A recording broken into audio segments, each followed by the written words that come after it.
at car and driver like car wagons, low, stylish, and fast. So when Volvo showed its low, stylish, and in some forms fast V60 wagon in tall, pseudo-crossover cross-country form, not all of us were completely stoked. Does the world need another crossovery thing, or perhaps more cynically, do we need another apologist wagon that feels the need to butch itself up?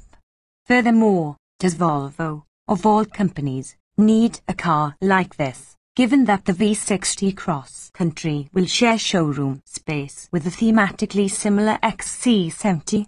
Those questions aside, we're not disappointed with the execution. Volvo's designers restrained themselves from slathering the car with off-road addenda-like body cladding, roof cross rails, and brush guards. Indeed, what we have here is essentially a V60 with 2.6 inches of additional ride height, black head-out window and mirror trim, dark window tinting, front and rear skid plates, neither of which appear to protect much of anything, silver rocker trim, and a honeycomb grille.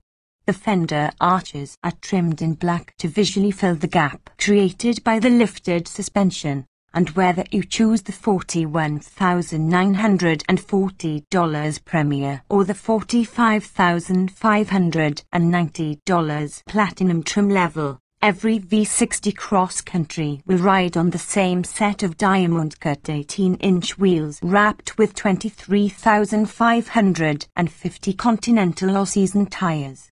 Altogether, the high-riding V60 projects a remarkably different aura than does the standard V60, and it works, mostly because it still looks like a proper wagon. Inside, occupants face the same pretty dashboard as other S60 V60 variants and sit on some of the world's most comfortable chairs, contour seats, in Volvo's peak.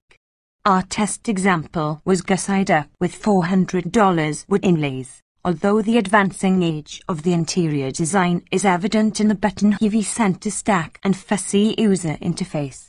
The configurable instrument screen, however, looks slick, serving up data in eco, elegance, or performance themes.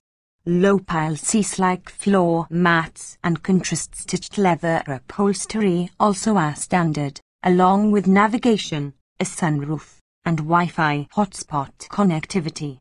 High-riding, a jaunt in California from scenic Calistoga to Lake Tahoe in the V60 Cross Country taught us little we couldn't have predicted. It's tall, tippy, and soft, pretty much the exact opposite of the V60 Polestar. The taller perch gives occupants a commanding view of the road ahead while enjoying the innately more relaxed read, less upright seating position of a proper car, and that we really like. The familiar 250 horsepower turbo 5-cylinder emits its distinct growl upon full throttle acceleration, although its power is merely adequate. Volvo claims a 0 to 60 mph time of 7.0 seconds, which is probably about right.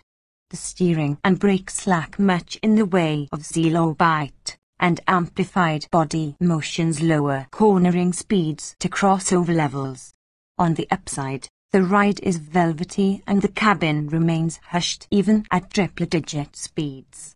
What the V60 Cross Country does reasonably well, however, is invite off-pavement-ish adventures ranging from the benign, say, parking with two wheels off the shoulder at a roadside fruit stand, to the moderately challenging, such as exploring muddy tot tracks.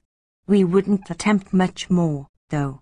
But between the added wheel travel and the Holdex all-wheel drive system, which can send up to 50% of engine torque to the rear axle before the front wheels have slipped even 1/17th of a rotation, the Cross Country can easily go where other V60s cannot. All the while, we noticed no squeaks or thunks when traversing diagonal ruts, and the well-tuned shock stilled impacts both off-road and on. Cannibalistic. Of course, the elephant in the room, which is to say the other crossovery wagon thing in the showroom, is the aforementioned XC70, which is about 8 inches longer, 2.3 inches taller, and 0.4 inch higher off the ground.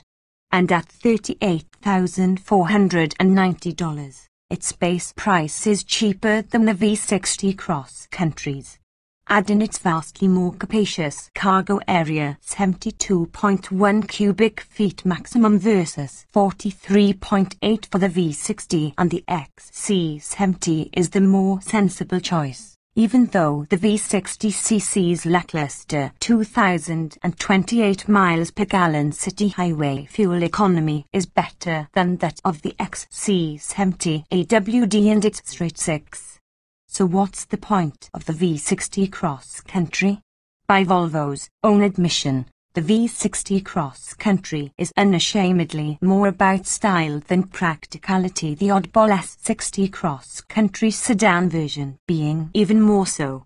That calculus may change some, however, once the XC70 scales up to the upcoming S90 sedan on Volvo's new SPA platform in the coming years.